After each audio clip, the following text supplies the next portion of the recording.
back to another edition of Michigan Lacrosse Review. We are lucky enough to have with us maybe one of the best defensive middies in all of lacrosse.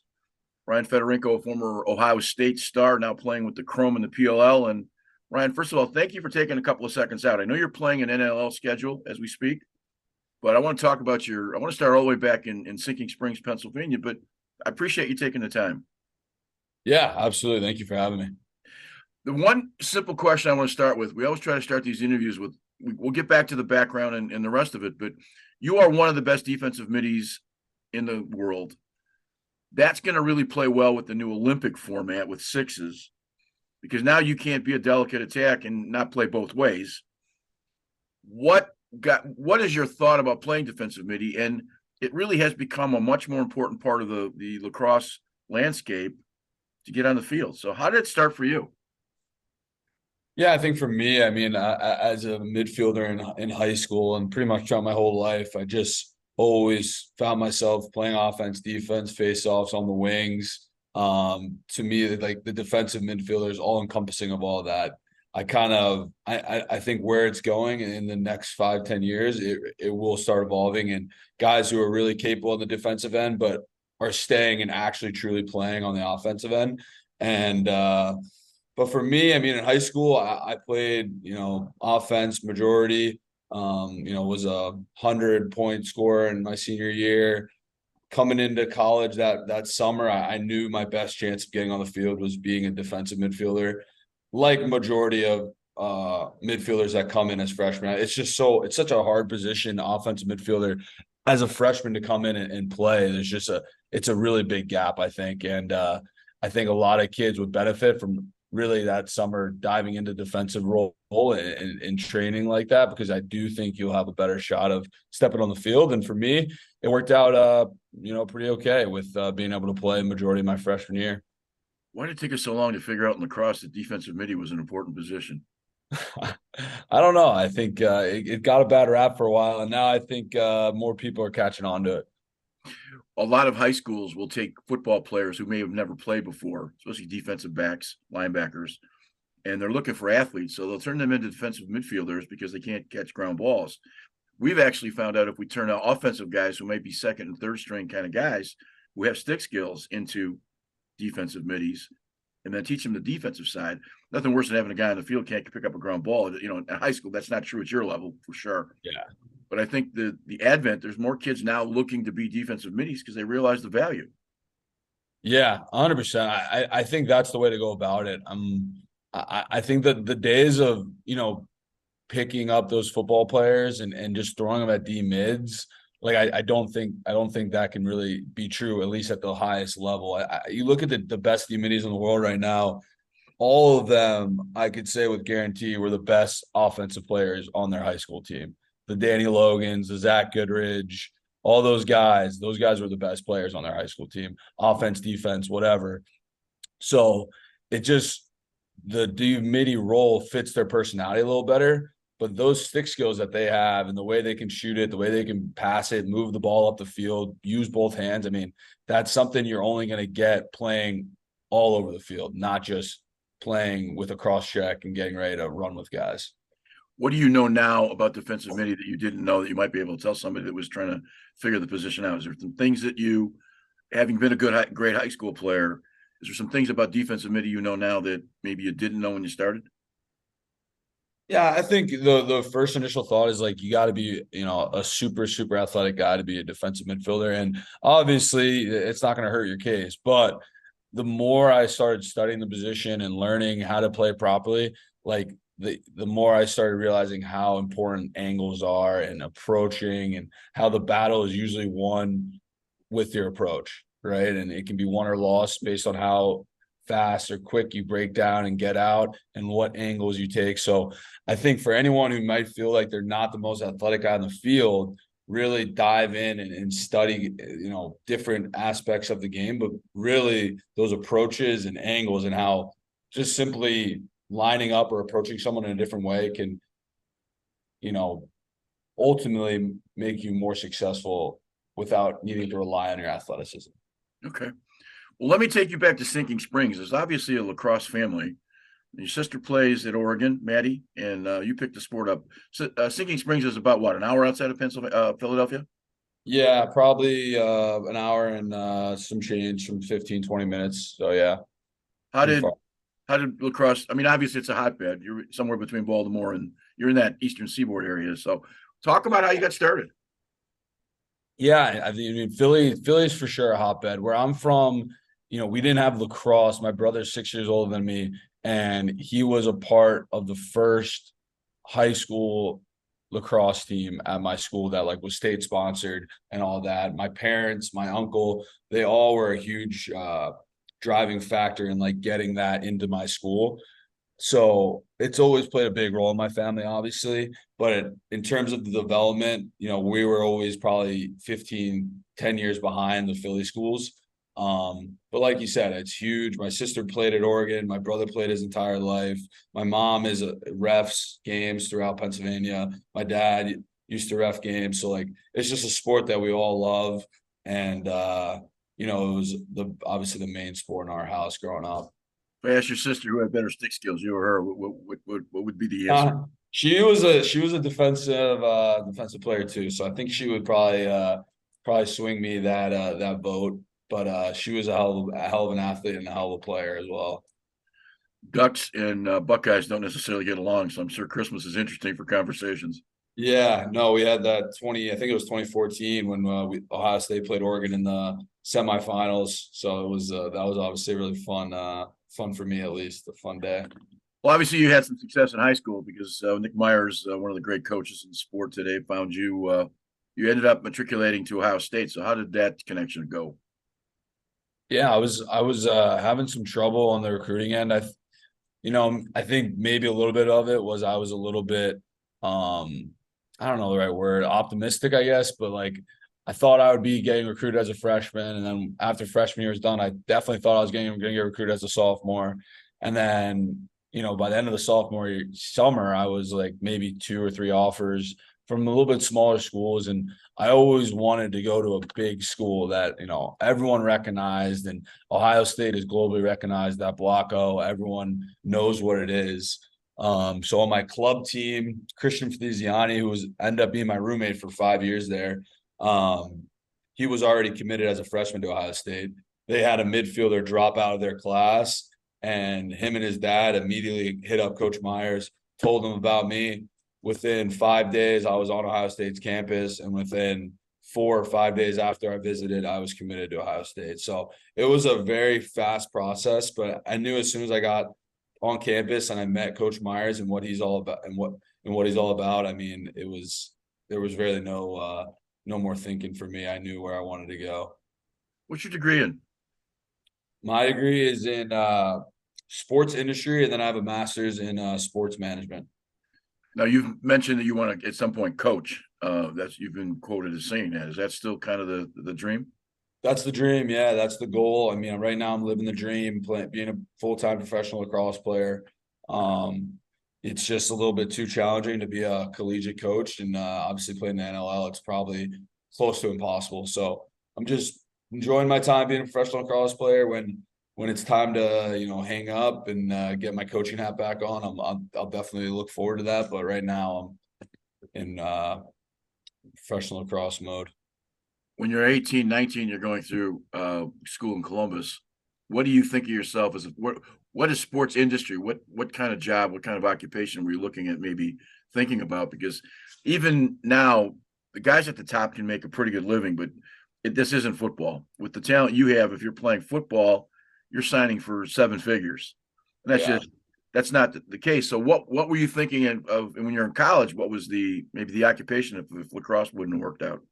Yeah, it was always in the back of my head coaching. I was fortunate enough to do some internships and with Coach Myers, he let me tag along with the USA stuff when he was in charge of the 21 team or the U21 team, sorry. So I was a part of that process, the evaluation process. Was supposed to go to Ireland, but eventually got backed up to the point where I had some PLL obligations, so I couldn't. But then also just working in his office throughout the summers, you know, kind of seeing what a day in the life is of a Division I assistant, Division I head coach. So I've always really had that interest. I always thought about becoming like a GM or something, or that was kind of my like very far down the line dream of like coming a GM or like an athletic director at a big school. But, right into college, I was always collegiate lacrosse coach. Are you in Columbus now? Is that where you live? I live in Minnesota, Minneapolis, Minnesota. Yeah. How'd you end up there? Just, I was in Culver, Indiana last year, coaching at Culver and doing the whole NLL stuff. And I loved my time at Culver. It was a lot of fun, but it was just too much traveling going through Culver, Indiana to South Bend to Chicago to Toronto to Halifax. It became a little overwhelming, and I was missing a lot of games, and I really felt bad for the kids. So I thought it was probably best for me to step away and let them hire someone who was going to be there full time and really be there for the kids when they needed them.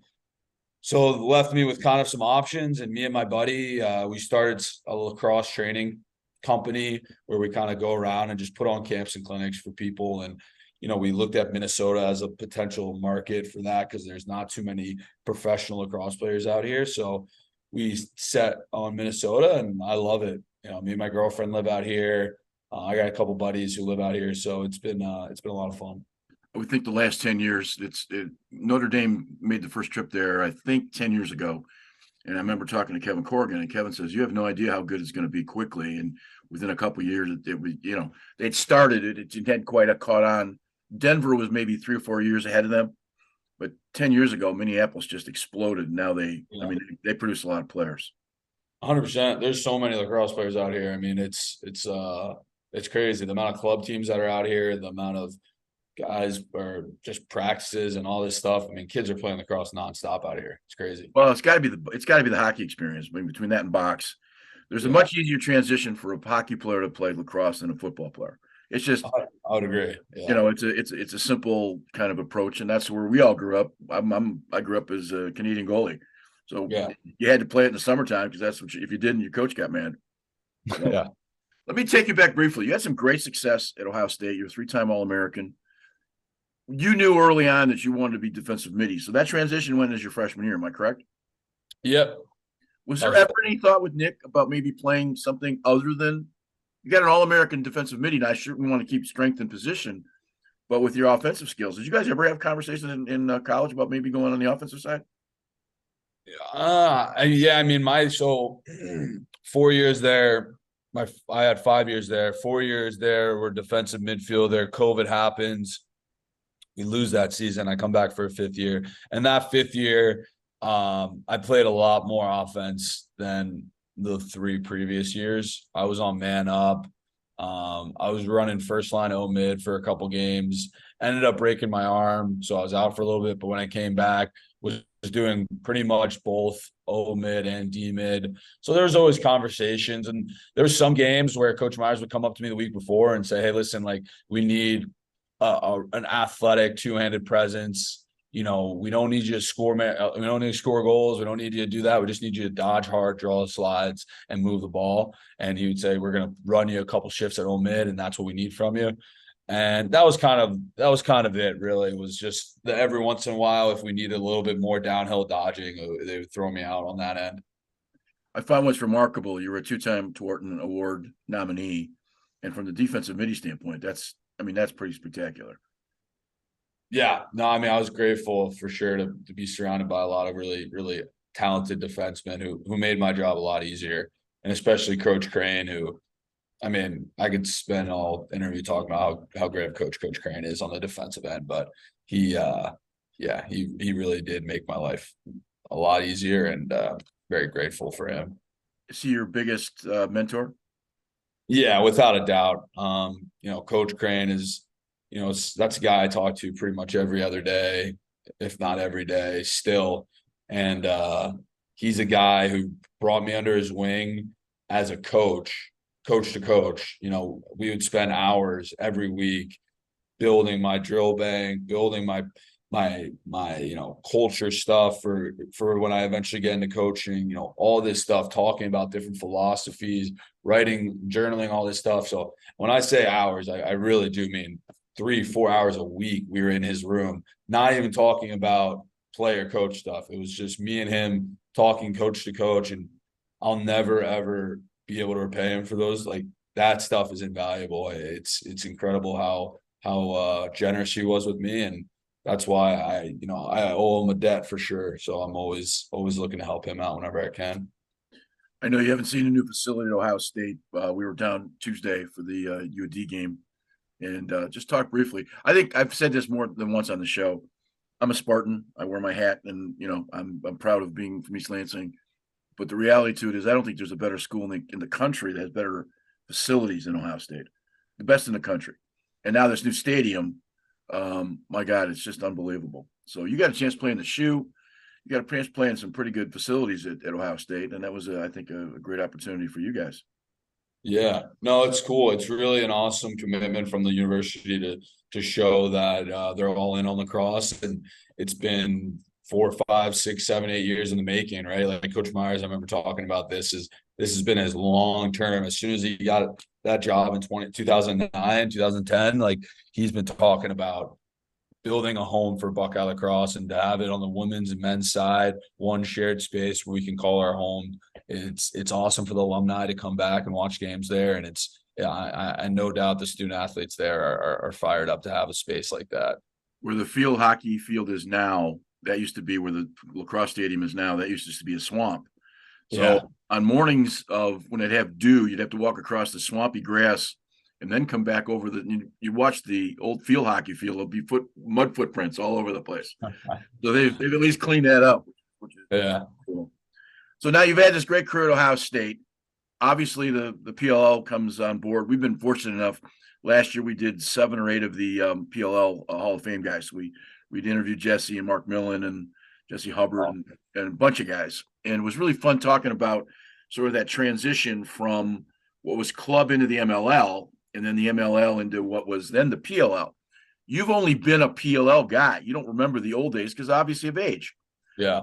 The PLL has come on. We're going to talk. I want to talk briefly about sixes, but what was it like to be? You were drafted into the PLL process.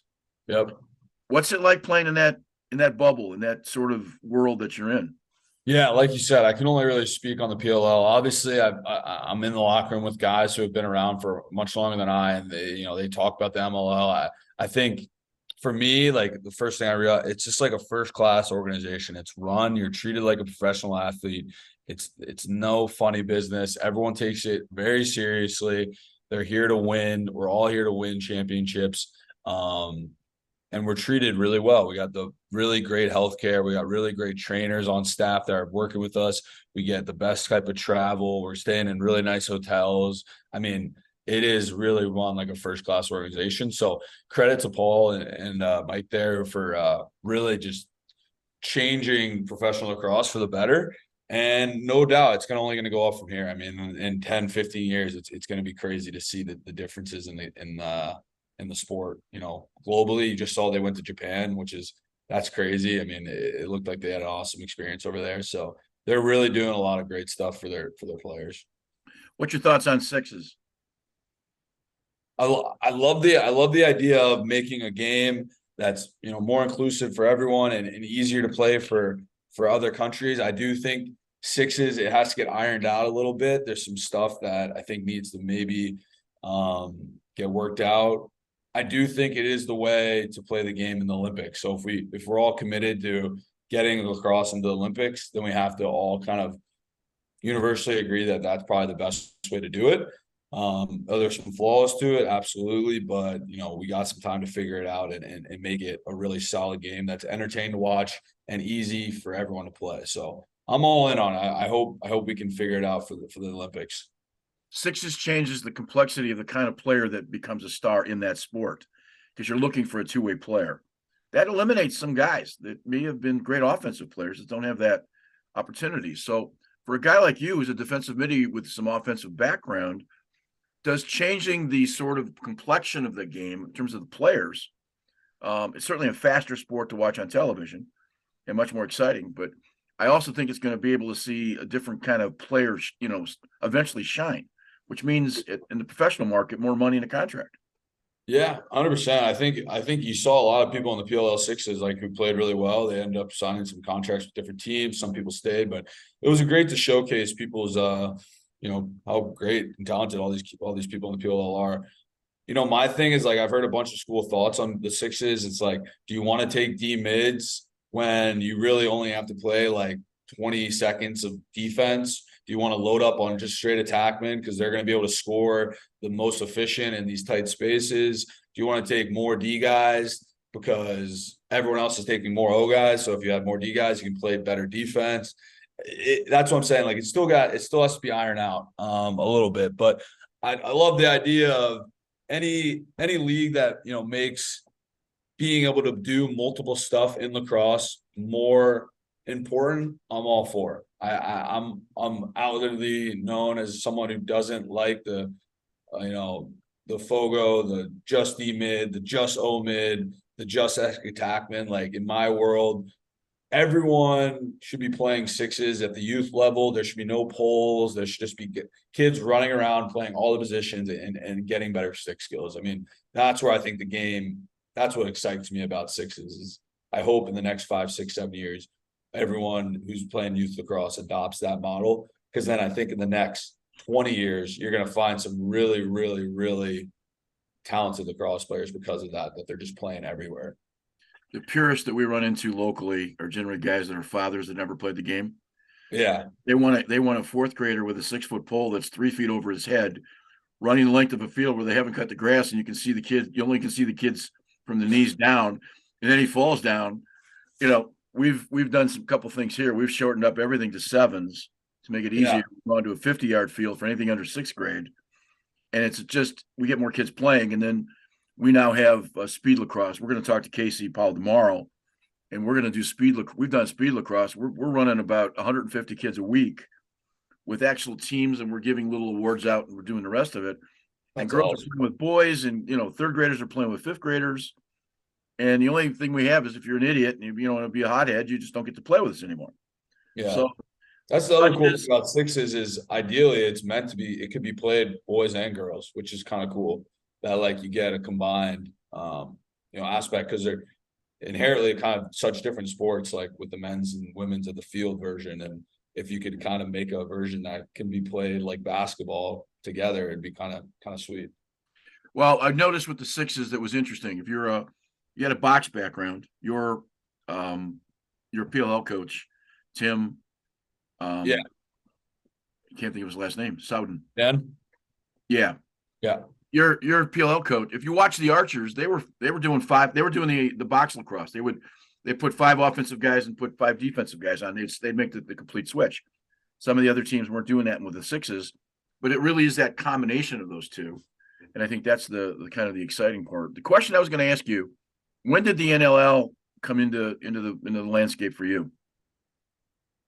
Probably so. Like I said, we obviously had COVID, which prolonged my college career, which is probably good because I don't know if I would have played in the NLL if that didn't happen. I probably would have got right into coaching because I got drafted in October of my 5th year, so I knew when I graduated from college, or my 5th year, I should say, that I was already locked into an NLL deal.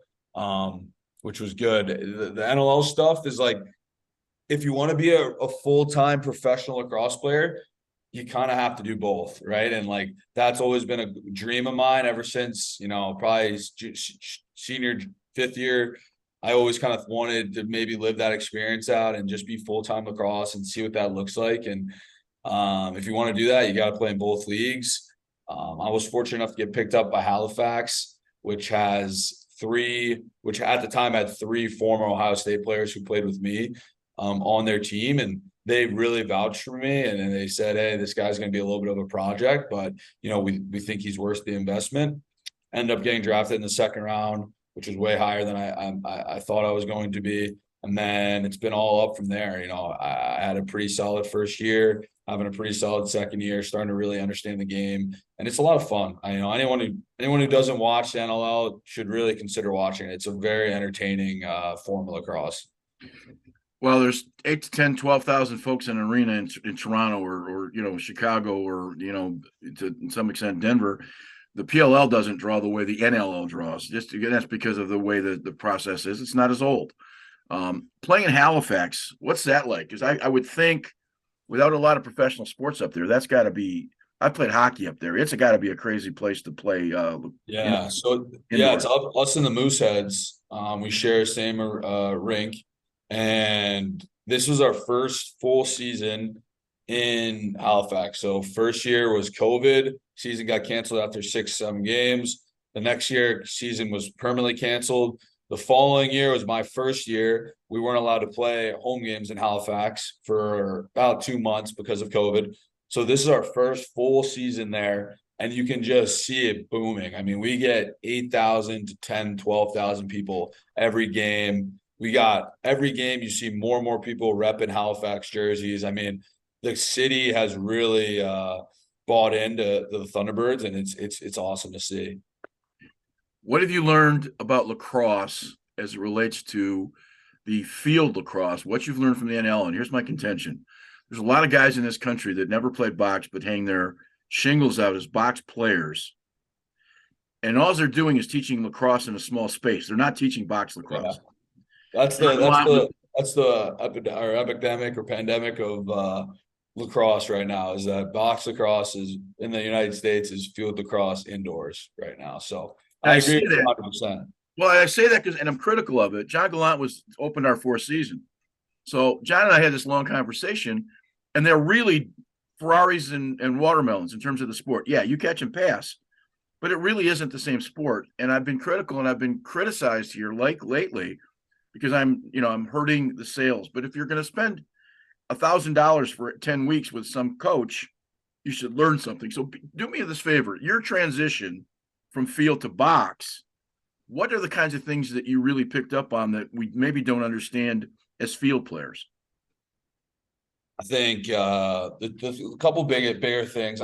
Defensively, there's less of a dramatic change. You know, at the end of the day, you just gotta you gotta both boxing field, gotta be able to play great one-on-one defense, gotta have solid feet, gotta be able to play good team defense and talk to your guys. Those are all universal in lacrosse. Offensively, though, like you watch these box guys, um, they have no pockets in their stick. I mean, the ball just flies out of their stick. It spends less time. It spends more time in the air usually than it does in someone's stick, right? Which is something that in field you usually don't run into, just mainly because it's a little bit bigger, obviously, but also just I think field players have a tendency to overcarry a little bit.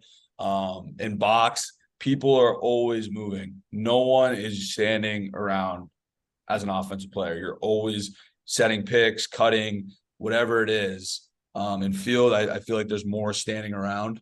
So those are like the two big ones I always notice when I do that switch from summer to winter. It's like if you're playing defensive box, you know you're going to be on the move 24/7. Has it made your stick skills better?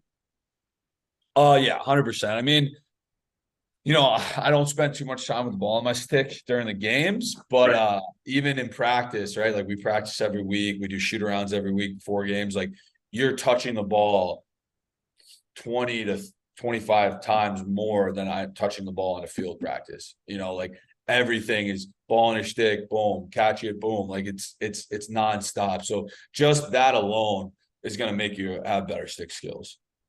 I try to ask that question because there's a bunch of kids around here who are playing for guys that literally have never been in a box, and Yeah. I think sometimes they get bamboozled. But that's it is.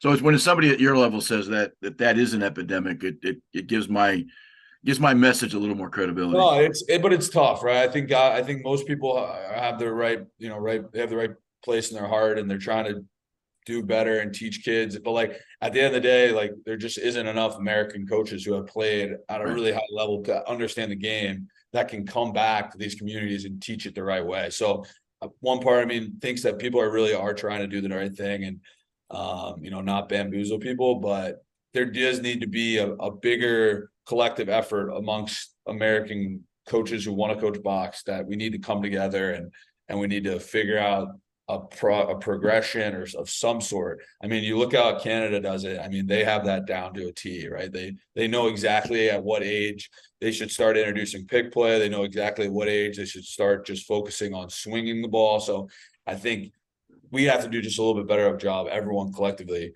me included. I'm very interested in building the box game in America. So whatever that looks like, I'm excited for the future. I do think it will get better as time goes on and more Americans are playing.